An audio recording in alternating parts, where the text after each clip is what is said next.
మనిషి యొక్క జీవితం అంతా కూడా భగవంతుడితోటే ముడిపడి ఉంటుంది. షోడశ కళా ప్రపూర్ణుడు చంద్రుడు. చంద్రుడికి 16 కళలు ఉంటాయి. మనిషికి 16 సంస్కారముల చేత సంస్కరింపబడతాడు. తల్లి గర్భంలో ప్రవేశించిన దగ్గర నుంచి శరీరం పడిపోయిన తర్వాత కూడా దీన్ని తీసుకెళ్లి ఇష్టం వచ్చినట్టు పడేయడానికి వీల్లేదు. అంచేష్టి సంస్కారము అని సంస్కారం చేసి దీన్ని పంచభూతాల్లోకి పంపించేస్తారు. అందుకని మనిషికి కూడా 16 కళలు, 16 సంస్కారములు. చంద్రుడికి 16 కళలు. ఆ 16 కళలతోటే మనకి కాలగతిని చెప్తూ శుక్లపక్ష కృష్ణపక్ష తిథులుగా చెప్తూ మనం కాలాన్ని గణన కట్టి ఈశ్వరారాధనం చేస్తాం. అలాగే భగవంతుడికి పూజ చేసినా కూడా 16 ఉపచారములతో పూజ చెయ్యాలి. ఈ 16 ఉపచారములతోటే పూజ చెయ్యడం అనేటటువంటి దాని వెనకాతల మనస్సుని తీసుకెళ్లి భగవంతుడి దగ్గర పెట్టించేటటువంటి గొప్ప ప్రయత్నాన్ని ఋషులు చేశారు. ఎందుకు ఆ 16 పెట్టారు అంటే మీకు మొట్టమొదటే చెప్పాను. ఆ 16 అనేటటువంటి అంకెకి ఒక విశేషమైనటువంటి ప్రాధాన్యత ఉంది వైదిక ధర్మంలో. 16 ఉపచారములలో మొట్టమొదటిది ధ్యానం. ఇప్పుడు మీరు పూజా విధానం ప్రారంభించిన తర్వాత ఇదే వరసలో నడుస్తుంది. నడిచేటప్పుడు మీ మనస్సు అలా లగ్నం కావడాన్ని మీరు చూసుకోవాలి. మొట్టమొదట చెయ్యవలసినటువంటిది ధ్యానంతో ప్రారంభమవుతుంది. అప్పటి వరకు పూజకి ముందున్న దాన్ని పూర్వాంగం అంటారు. అంటే మీరు పూజ చెయ్యడానికి మీరు తెచ్చినటువంటి వస్తువులలో ఏదైనా అపవిత్రత ఉండవచ్చు, లేదా మీ యందు అపవిత్రత ఉండవచ్చు. ఎందుచేత నేను ఈ మాట అంటున్నానంటే, పూజ చేసేటప్పుడు శరీరంలో ఎక్కడ మలం ఉండడానికి వీల్లేదు. మనకి నవరంధ్రములలోంచి ఈ రోమకూపములు అంటారు, వెంట్రుకలు ఉండేటటువంటి కన్నాల్లోంచి నిరంతరము మలము ఊరుతుంటుంది. అందుకే నిద్రపోయి లేస్తే దేవాలయంలోకి వెళ్ళడానికి అర్హత ఉండదు, స్నానం చేసి వెళ్ళాలి. ఎప్పుడూ మలం ఊరుతున్నటువంటి కారణం చేత మీరు బాహ్యంలో చేసినటువంటి స్నానం చేత శరీరానికి పరిశుభ్రత ఏర్పడింది అని మీరు చెప్పలేరు. అందుచేత వైదికమైనటువంటి ఒక మంత్రము చేత ముందు శరీరాన్ని సంస్కరించుకుంటాం. శరీరానికి పరిశుద్ధి ఏర్పడుతుంది. కానీ లోపల మనస్సు అటు ఇటు తిరుగుతూ ఉంటుంది, దానికి పరిశుద్ధి లేదు. ఎన్ని ముట్టుకోకూడని వస్తువుల్లో ముట్టుకుంది. అందున పూజ అనేటటువంటిది ఉదయం చేస్తాం. మనస్సుకున్న పెద్ద దోషం ఎక్కడంటే, అది అంతకుముందు జరిగిన విషయాన్ని స్మరిస్తుంది. అంతకుముందు జరిగింది రాత్రి వేళ మనిషి శరీరంతో అనేక రకములైన భోగములను అనుభవించి ఉండవచ్చు. గృహస్థాశ్రమంలో ఉన్నవాడు మనస్సు అటువైపుకి కానీ వెళ్ళిందనుకోండి, పూజలో అపచారం జరుగుతున్నట్టు, స్మరణలోకి రాకూడని విషయాలు స్ఫురణలోకి వస్తున్నట్లు. అందుచేత మరి ఎలా? లేదా అంతకు ముందు రోజు జరిగినటువంటి విశేషాలు ఏవైనా మనస్సు మీద పడచ్చు. అందుచేత వీటి వ్యగ్రత నుంచి బయటపడి మనస్సుకు ఒక స్థిరత్వాన్ని ఏర్పాటు చేయడం కోసమని ఆచమనం చేస్తారు. ఆచమనం చేసేటప్పుడు ఎన్ని నీళ్లు పడితే అన్ని నీళ్లు చేతిలో పోసుకోకూడదు. మీరు ఉద్ధరిణితో తీసినటువంటి నీరు మీ కుడి చేతితో గోముద్ర ఇలా పట్టి మీరు పోసుకున్నప్పుడు ఒక మినపగింజ తీసుకొచ్చి అందులో వేస్తే ఆ మినపగింజ ఉపరితలం పైకి కనపడకుండా మునగడానికి ఎంత నీరు పడుతుందో అంత నీరు పోసుకోవాలి. ఆచమనం చేస్తున్న దగ్గర నుంచి పూజ యందు మాత్రమే మీరు దృష్టి పెట్టుకుని ఉండాలి తప్ప, ఆచమనం చేసిన తరువాత ఇంట్లో పూజ చేసేటప్పుడైనా మీరు మధ్యలో ఎవరితోనైనా మాట్లాడారనుకోండి, పూజాఫలంలో సింహభాగాన్ని మీరు ఎవరితో మాట్లాడారో వారికి ధార పోసేస్తారు, వారికి వెళ్ళిపోతుంది ఆ పూజా ఫలితం. అందుకని పూజ చేసేటప్పుడు మాట్లాడకూడదు. శరీరంలో ఉండేటటువంటి ఏ రంధ్రంలోంచి వాయువు బయటికి వెళ్ళకూడదు. కానీ ఏమంటే అవన్నీ మాకు జరుగుతాయా, మీరు ఏమిటో ఇవన్నీ భయపెడుతున్నారు కానీ మాకు పూజా విధానం చెప్పట్లేదు అని మీరు బెంగపెట్టుకోకండి. అలా పొరపాటున ఇంకా మనకు అంత పెద్ద సంస్కారం, అంత పెద్ద అలవాటు లేదేమోనని ఋషులు ఎక్కడికక్కడ మనకి ప్రాయశ్చిత్తం చెప్పారు. ఒకవేళ పొరపాటున సాధ్యమైనంత వరకు నిగ్రహించుకునే ప్రయత్నం చెయ్యాలి. తెలియక ఒక తుమ్ము వచ్చేసింది అనుకోండి, ఏం చేస్తాం? ఆగుతుంది ఆ తుమ్ము. వచ్చింది, వస్తే యథార్థానికి ఏమిటంటే మీరు లేచి మళ్ళీ వెళ్ళి స్నానం చేసి వచ్చి మళ్ళీ పూజ చేసుకోవాలి. కానీ ఏమంటే అలా స్నానం చేయడానికి పూజ చేయడానికి మళ్ళీ మంత్రపుష్పం దగ్గర మళ్ళీ తుమ్ము, ఇంకెన్ని క్యాజువల్ లీవ్లు ఆఫీస్కి. అందుకని అలా బెంగెట్టుకోక్కర్లేదు.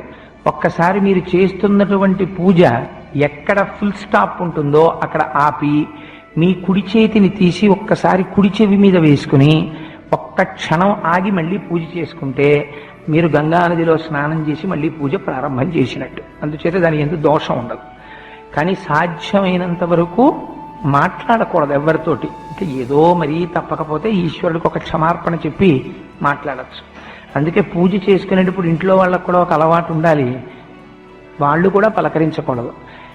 కొంచెం సంస్కారం తెలుసున్న వాళ్ళైతే వాడు దొరికాడు కదా అని బొత్తిగా 6ంటికి ఫోన్ చేసేద్దాం 7ంటికి ఫోన్ చేసేద్దాం అని ఎవరికి ఫోన్లు చేయకూడదు. ఎందుకంటే వాడు పాపం అనుష్ఠానం చేసుకుంటూ ఉండొచ్చు.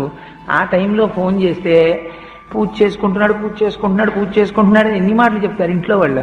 అందుకని విసుగొచ్చి ఆఖరికి అదే ఇంపార్టెంట్ ఫోన్ అని తెచ్చిస్తే ఆ పూజ పాడైపోతుంటుంది. నేను అవతల వాళ్ళ పూజ పాడు చేయకూడదు. అందుకని కనీసం వాడు భగవన్ మార్గంలో ఉన్నాడు అని మీకు నమ్మకం ఉంటే అటువంటి వారికి 8 గంటల లోపల ఫోన్లు చేయకూడదు. అదొక విషయాన్ని బాగా జ్ఞాపకం పెట్టుకోండి. ఎందుకైనా పనికొస్తుంది, ఎవరికైనా అది అనుగ్రహం అవుతుంది. అందుకని సరే, అందుచేత అలా ఆచమనం చేసి మనం పూజా ప్రారంభం చేస్తాం. ఆచమనం చేసేటప్పుడు చేతిలో వేసుకున్నటువంటి నీళ్లు తీసుకునేటప్పుడు చాలా మంది జుర్రుకున్న చప్పుడు చేస్తూ ఉంటారు. అలా చప్పుడు రాకూడదు. ఆచమనం చేయడం అనేటటువంటి విధానాన్ని చాలా జాగ్రత్తగా అనుసరించాలి. మీ కింది పెదవి మాత్రమే ఇక్కడ తగలాలి. తగిలి ఆ నీటిని తీసుకునేటప్పుడు చప్పుడు కాకుండా లోపలికి తీసుకోగలగాలి. అసలు ఆచమనం చేశాడన్న విషయం పక్కవాడికి కూడా వినపడకూడదు. అంత చక్కగా ఆచమనం చేయాలి.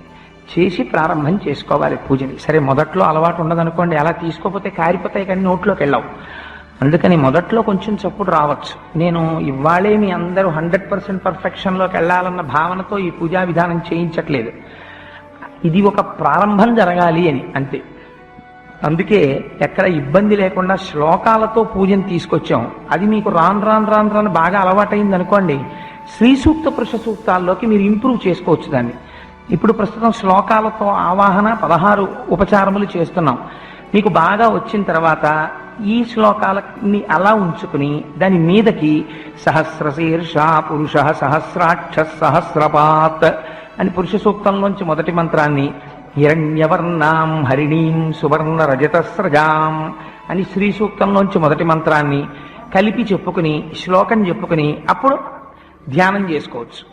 కానీ మొట్టమొదట అసలు పూజ అనేటటువంటి ఫ్రేమ్ ఎలా ఉంటుందో చూపించడం కోసమని ఒక తేలికైనటువంటి పద్ధతిలో దీన్ని మీకు ఇవాళ తీసుకొచ్చి మీకు పరిచయం చేసేటటువంటి ప్రయత్నం చేస్తున్నాం.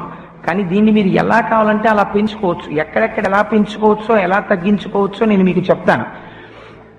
మనం భగవంతుణ్ణి ఆరాధన చేసేటప్పుడు రోజు భగవంతుని యొక్క కృప మన యందు ఉండడానికి మనకి తెలియకుండా ఆ రోజు మనం పాప ఫలితాన్ని అనుభవించవలసినటువంటి ప్రమాదములు ఉండొచ్చు, బుద్ధి యందు వైక్లభ్యములు ఉండొచ్చు. మనకి తెలియదు ఇవాళ ఇంత ప్రమాదం వస్తోందని బయలుదేరిపోతుంటాం.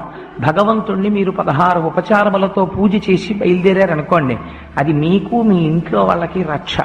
గృహస్థ అన్నవాడు ఏ పనైనా విడిచిపెట్టచ్చు, కానీ పూజ విడిచిపెట్టకూడదు. అది బరువు అయిపోకూడదన్న ఉద్దేశ్యంతో సాధ్యమైనంత తక్కువ టైంలో చేసుకునేటట్టు మీకు ఒక సెలవు నాడు పెట్టుకోండి. నేను ఎప్పుడు సాధారణంగా అందరికీ చెప్పే సలహా ఒక ప్రాక్టికల్ మెథడ్లో చెప్తూ ఉంటాను.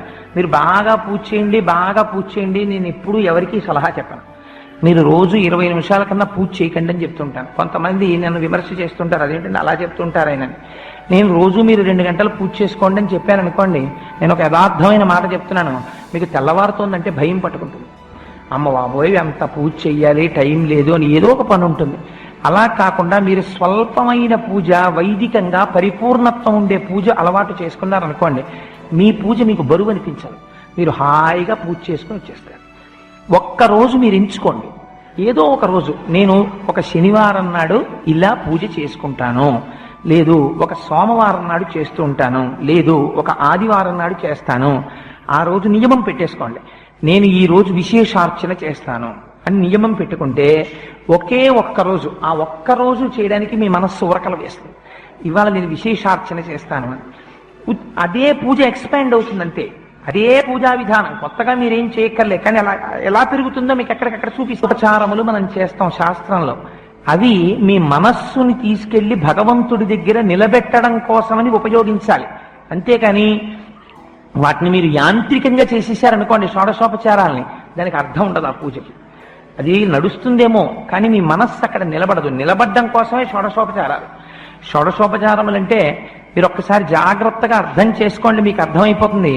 మొట్టమొదటిది ధ్యానం, రెండవది ఆవాహనం, మూడవది ఆసనం, నాలుగవది పాద్యం, ఐదవది అర్ఘ్యం, ఆరవది స్నానం, 7వది వస్త్రం, 8 యజ్ఞోపవీతం, 9 గంధం, 10 పుష్పం, 11 ధూపం, 12 దీపం, 13 నైవేద్యం, 14 తాంబూలం, 15 నీరాజనం, 16 మంత్రపుష్పం.